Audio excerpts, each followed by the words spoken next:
has been practicing religious science since 1998. He became a practitioner in 2001 and a minister in 2006. He was an assistant minister at Center for Spiritual Living, Seattle, in 2006, where in addition to teaching, he was the co-minister of the Wednesday evening services and the host minister of monthly Better Business breakfasts. He was also the finance director for the center. So Reverend Jerry has done a lot in ministry. He became the executive director of United Centers for Spiritual Living in 2007, relocating the headquarters from Burbank to Golden, Colorado. I didn't know that. That must have been a tremendous job position at that time. A lot of work. So he coordinated all of the facility renovation, the training of staff, and implementing all the systems. In 2009, Reverend Jerry answered the call as senior minister for Centers for Spiritual Living in Midland, Texas, where he did all the Sunday services, taught many of the certified classes, and Reverend Jerry accepted the invitation to become senior minister of the Creative Center for Spiritual Living in Escondido, right here in our backyard, in 2013, and has served in that role over 5 years, developing a music program and teaching classes that complemented the Sunday celebration services. So, tremendous background in ministry. He also has a passion, which I love dearly, for chaplaincy. He is a hospice minister volunteer, and I know that's where part of his heart space is. So, his ministry is about encouraging and supporting people as they fully engage in life, realizing the truth that God is truly all there is, and they are one with this source. So with that, I would like to provide a warm welcome to Reverend Jerry Fetterly.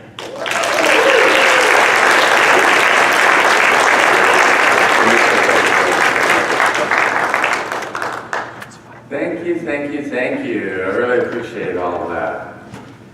And I really am just a human being, a spiritual being having a human experience here.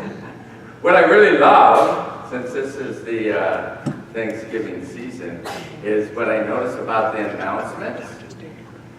You guys like to eat. Yes, we do. Do you realize how many potlucks are coming up in December? It's treadmill time, folks. Prior proper planning prevents girth. So anyway, I hope everyone had a great Thanksgiving, and I really want to thank Reverend Dr. Catherine for inviting me to speak. I've known Catherine now for, probably, if I've been a minister going on my 13th year, 3 years before that, she was my mentor during my initial year in senior ministry. She never let go of me until I finally graduated. She's an awesome being of love.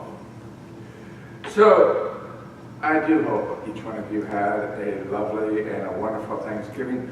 It's usually the holidays for family get-togethers. And it's also an opportunity to remind us that God is in every one of us.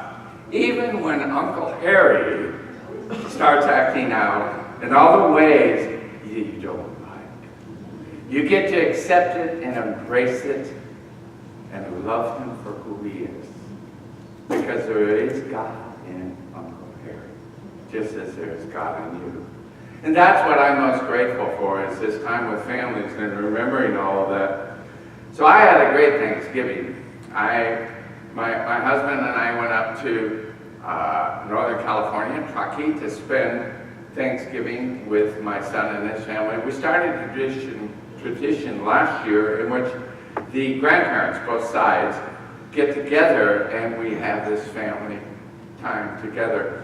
So it's a time to eat, a time to love, a time to remember. And if you were in Truckee, California over this past week, we had about 6 inches of snow.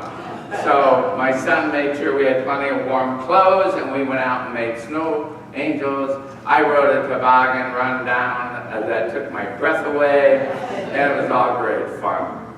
It was awesome. So I hope that you too had a chance to give thanks and appreciation for family, for friends, for loved ones. So Thanksgiving is a chance for us to remember and give great thanks. That's why I'm so happy that Beth read that saying from Louise Hay's book. This is just an awesome book. As you can see, I have many little tags because I use this for a part of my spiritual reading during this month of November. Because the spiritual reading, and I encourage everybody to do a little bit of that, whether you use Science of Mind magazines, because it takes us out of that world out there. And it lets us go inside and center for that moment where we remember who we truly are. And it's a connection. And we can read stories of people who have had perhaps more challenging times than us. And sometimes we identify because we've been there. And we see that they have overcome it, and they do it through gratitude.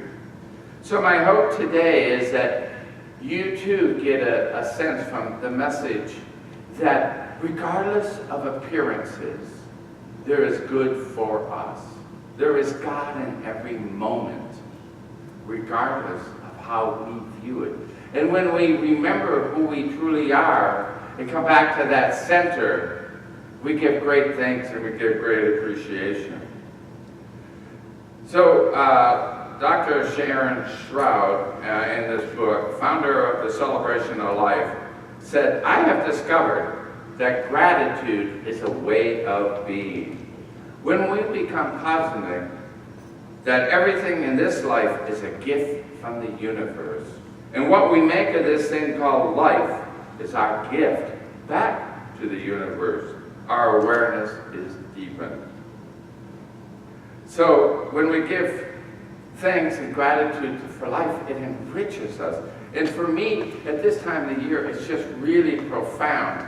So the talk today is really the gratitude the morning after, because really what I want to encourage you to do is don't just give thanks on Thursday this year, November 22nd. Give thanks every day. Give thanks throughout the day. Because there are many times throughout our day when we have opportunities to give thanks and appreciation for the good in our lives. So, one of the things I do have to say is, will God be disturbed if you don't give thanks? How many of us thought about that? Well, some say that God doesn't really care. God doesn't really care whether you give thanks or not. The thanks and gratitude is not for God. God's already perfect. What it is an opportunity for us to give thanks, and we enrich our lives, and we become that awareness and the gratitude. And when we give, Paul said, in all things give thanks. He didn't say for all things, he said in all things. And I think that's really important that we remember that when all things come to us, regardless of their appearances, there is good in it somewhere. Good for you, good for us. So Louise Hayes writes of her daily gratitude practice. She says, in the evenings, just before sleep, I go through the day, blessing and being grateful for each experience. I also forgive myself if I feel that I have made a mistake or said something inappropriate or made a decision that was not the best. This exercise fills me with the warm fuzzies, and I drift off to sleep like a happy baby.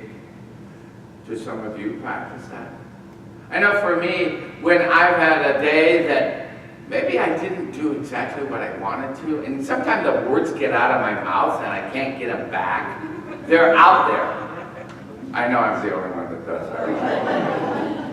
But what you do is, you don't hammer yourself. That little, I don't know if it's a parrot or whatever that sits on your shoulder and says, nah, why'd you say that? You know, and you circulate it over and over. You get a chance to let go. Because tomorrow is a brand new day. It is the first day of the rest of your life. So let go of the garbage today. Do not haul it forward into the next day. And when you do that, when you give forgiveness for yourself, you start there, and then you give gratitude for the things that went through the day. Then you kind of let go of it all. When you let go of it all, then you go into that peaceful time. And sometimes if I wake up in the middle of the night and I come back and my mind wants to start buzzing with 1,001 things for tomorrow and the next day, then I start remembering the things I'm grateful for. And then that just kind of calms me down and takes me back to center, and then I can go back to sleep. So sometimes somebody said this: do not stand at the banquet table of life starving, thinking you do not deserve or aren't worthy of what is yours. Now, I'm not sure who said that, but it reminds me of the abundance of food to be sampled around the Thanksgiving table. There's so much wonder, love, and joy in life, and the banquets of life is lavishly prepared for us, and it's waiting for you. Every moment, Spirit is showering you with life, and everything you need is available to you. So don't stand at the banquet table, starving, thinking you do not deserve it. Dive in, sample it all. Go to the table with a good-sized plate and take what you want. But leave what you don't need. Leave it for someone else. There's an abundance. There is unlimited. So I ask you for a moment to reflect. What part of the banquet of life are you not enjoying and accepting for yours? Think inwardly for a moment. What part of life are you resisting and not sampling that is begging to be in and on your table before you? Melody Beattie wrote, "Gratitude unlocks the fullness of life.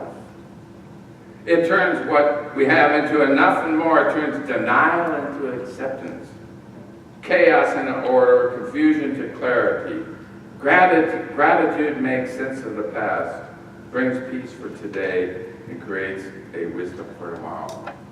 The reason I shared that about Paul, a gratitude in all things, is because I know that this November we've had a lot of challenging things go on in our country and in our community. We've had the Thousand Oaks shootings, we've had the fires, and there's been a lot of death and destruction. And it tears at our hearts, and it tears at us, and the very fabric of our faith, because it calls us to realize that even as we express compassion and love for all this pain, that is destruction that's going on, there is God in that moment. It cannot be otherwise. If you truly believe that God is all there is, then God must be in that moment. And what I like is that there was an opportunity. Miley Cyrus, some of you may know her. She sang the wrecking ball or something like that. She was in that fire, and her home was destroyed. And what she revealed on Twitter, now I don't get Twitter, because when I say I don't get it, that means I don't get it. My granddaughters get it and have it, and they think I'm not quite with it, but that's okay. So what she revealed is, she said her home was destroyed and completely devastated by the fires affecting the community. But she's one of the lucky ones, she wrote. She said, "My animals and the love of my life made it out safely, and that's what matters right now. My home no longer stands, but the memories shared with family and friends stand strong." She continued, "I am grateful for all I have left." Sending so much love and gratitude to the firefighters in LA County Sheriff's Department. So can you understand that if you were affected or had loved ones, or even if you weren't, and you were just seeing the destruction on the TV, can you really feel that and hold that? That there is gratitude for the love and the compassion.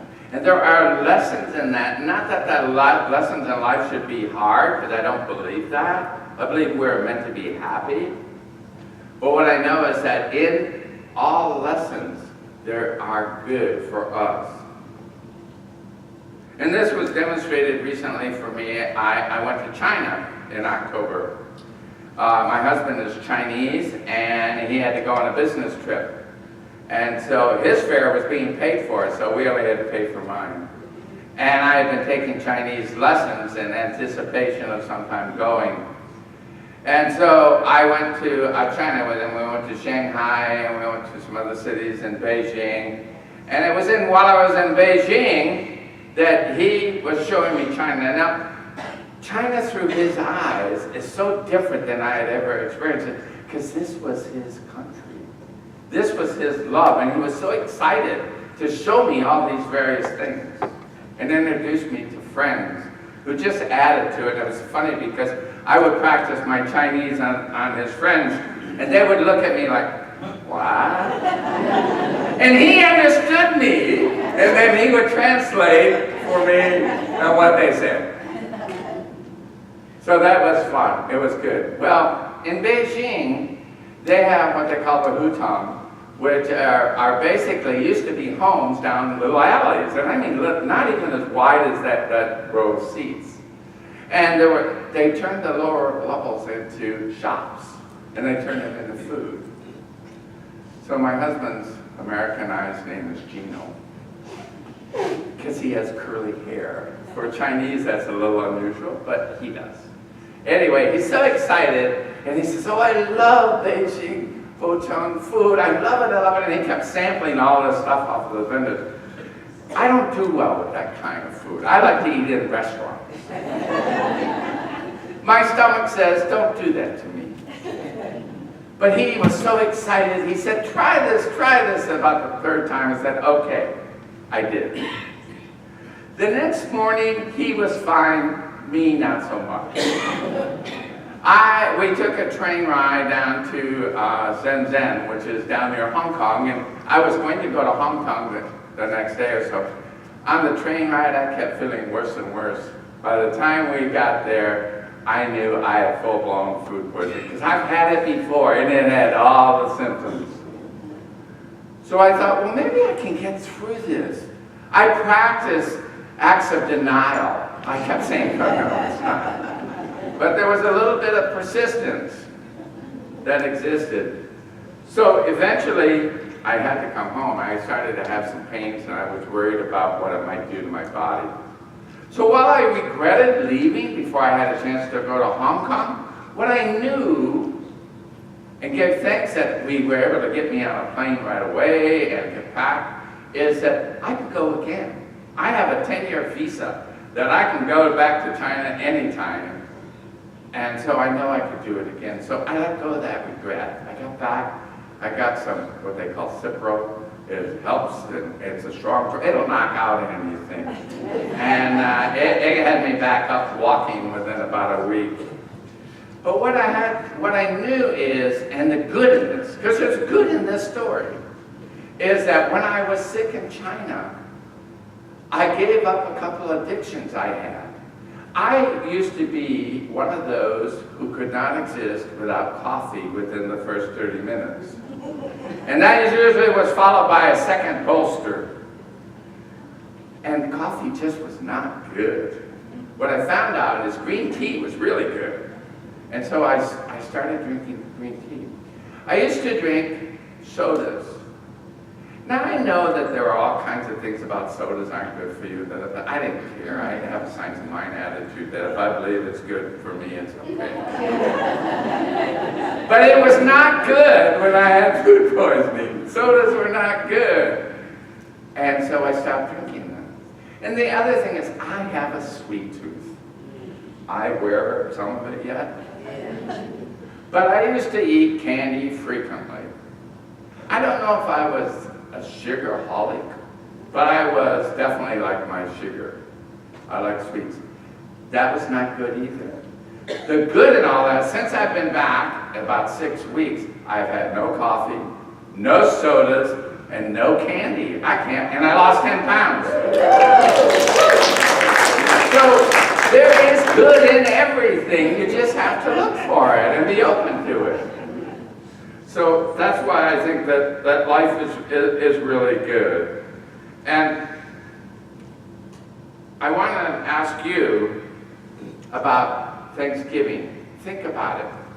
when you think about life and when I talked about the banquet table before, I know that when I was younger, I would sit at the table and eat until I could eat no more, and then I had a little bit more. It was a kind where you had to get up and loosen your belt afterwards because your stomach ached a little bit. The nice thing about maturity is I have stopped doing that. But some of us still do that, and that's a little bit what we do in life. Sometime when Beth was reading about a penny and you give great thanks, some of us go into debt that we really can't afford because we see another glitter. And of course it was just Black Friday, right? Black Friday sales. And they really make it easy for you to shop at home now. I think the sales on the internet are 3 times what they were in the stores. And people use credit cards. But sometimes in grabbing off of the banquet table of life, we take more than we really need. And what I know is we don't always get what we want in life, but we always get what we need. And when we remember that, we can let go sometime of that compulsion.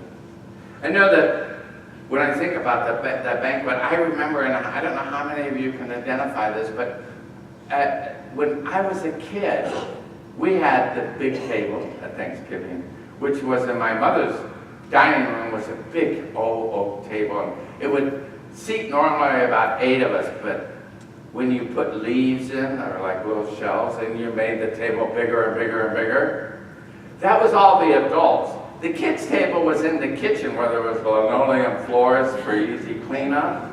Yeah. And when I was little, all I wanted to do was get from the little table to the big table. So that's kind of like getting our spiritual hit on. That when we remember that we've moved from the children's table of life. We are now sitting at the adult table. And so you are invited to take what you want, take what you can for all of that. So are you taking what you need from life and leaving that which does not serve you? So Audrey Hepburn said, the most important thing is to enjoy your life, to be happy. That's all that matters. So gratitude is like adding sweetener to your life. Being grateful is the ability to turn anything into a blessing. By focusing your attention on the good, you are directing a proliferation energy. Energy that attracts the good to you. We know that as religious scientists, that what we think about is attracted to us. So, if you want to, just take a moment right now and close your eyes and go within. And this is it, to engage in an experience of gratitude. So just take a breath in and a breath out. And just feel grateful. Don't turn outward, casting about for things to give thanks for. Let those things in the forefront of your mind come forward. It'll happen naturally for gratitude. Resist that temptation and to indulge in such thoughts as, I would be grateful if I received that promotion, bought that new car, had that new relationship. No qualifications, no ifs or whens. Just feel grateful. Just let it wash over you for a moment. And then when it's comfortable, open back up your eyes. And remember, you can go there anytime. You can go back in and remember the things that you truly are grateful that add meaning to your life.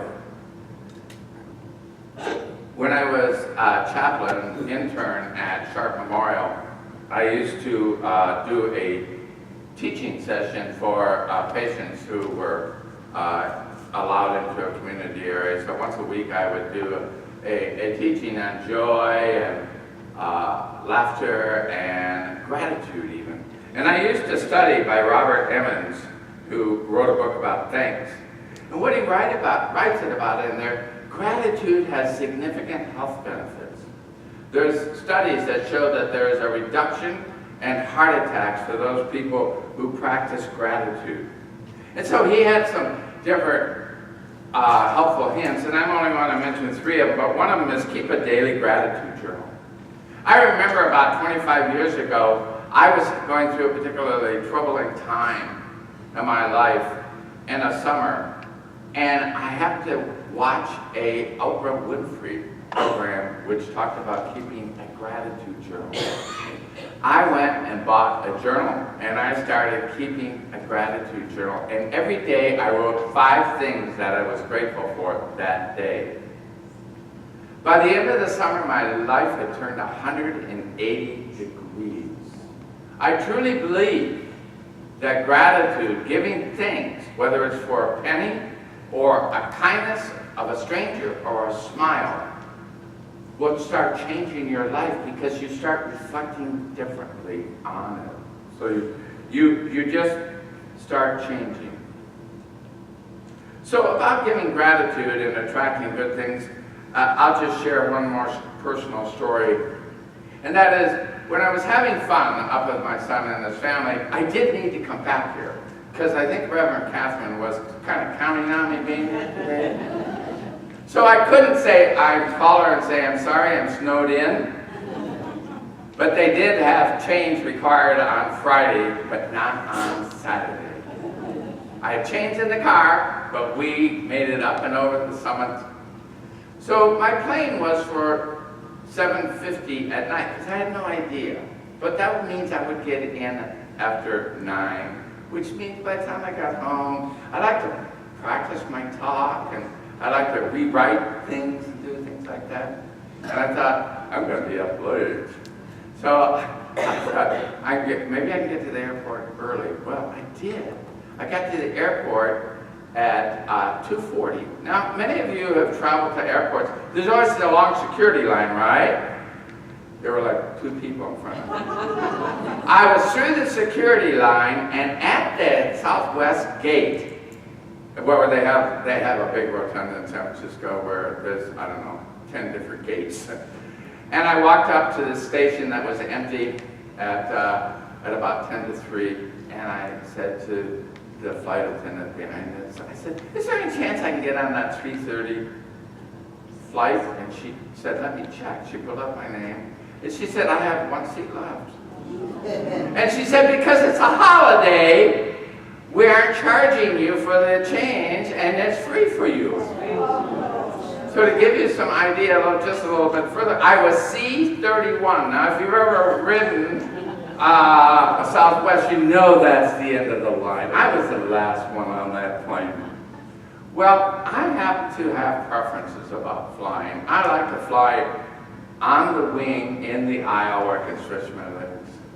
Well, being the last one, I like 151st person on that plane, I thought at first, what are the chances that I can get a seat over the wing? And what I said is, and I do this to myself on a catch, I said, you don't know.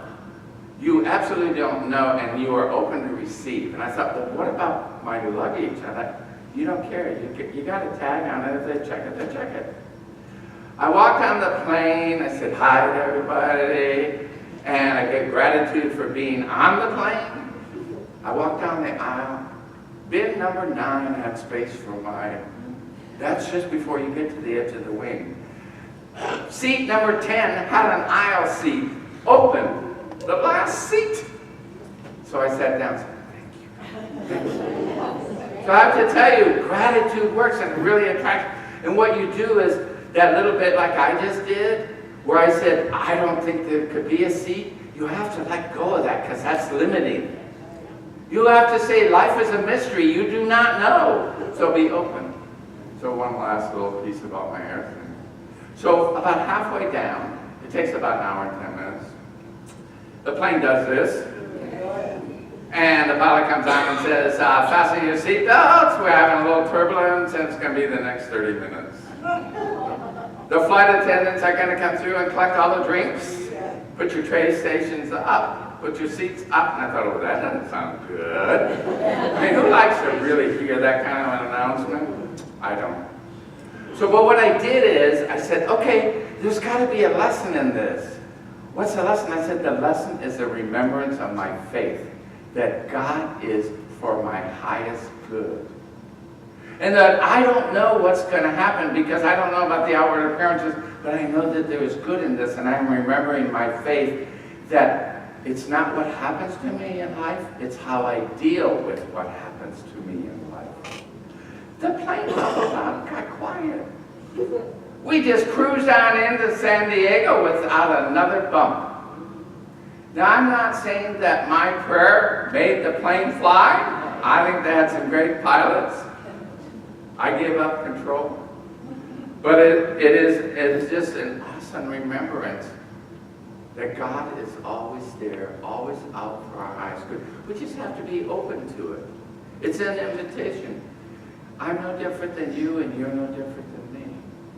We all can tap into that spiritual lifeline because God's in each one of us.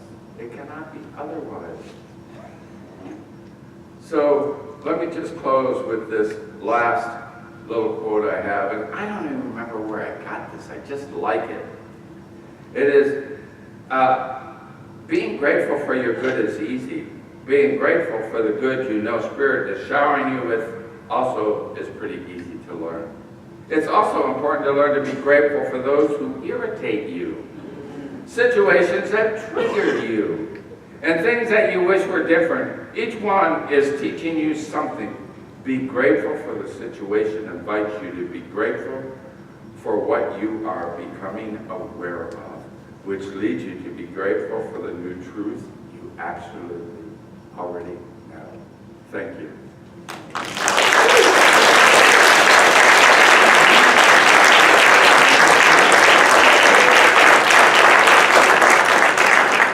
So let me invite you into prayer. So if it's comfortable, please close your eyes. Go with me. And on that in-breath, know that you are being breathed by God. And letting go on the out-breath of anything that came from this very moment, knowing that it's all God, it's all love.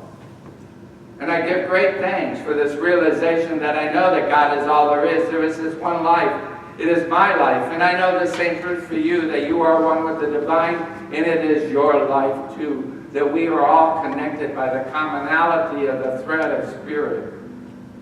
That all that unfolds in our life is absolutely for our highest good. That regardless of appearances, there is good, there is love, there is joy. It cannot be otherwise, for I know that God is perfect, and as I know that I am one with God, that I too am perfect, and it is only my eyesight within that limits my perceptions. So I let go of that. I take Windex to it, and I clean my vision, and I am clear. And I know the same truth for you, that you are blessed on this Thanksgiving season. We give thanks today for the good in our life, and we give thanks tomorrow, and on and on and on. For we know it is God's life, it is our life. We are these spiritual beings walking this human trail, this human journey, all walking each other home. We give great thanks for this. So I give great thanks for John and his beautiful playing, for that choir that sings so beautifully and lifts our hearts up and opens to receive the divine message. So I give thanks for all the volunteers and for everything that makes this center for Reverend Dr. Catherine, this heart of love that she is. I give great thanks. I release this word into the action of the law, for I know that it is already done from a heart that overflows in love. And together we say, and so it is.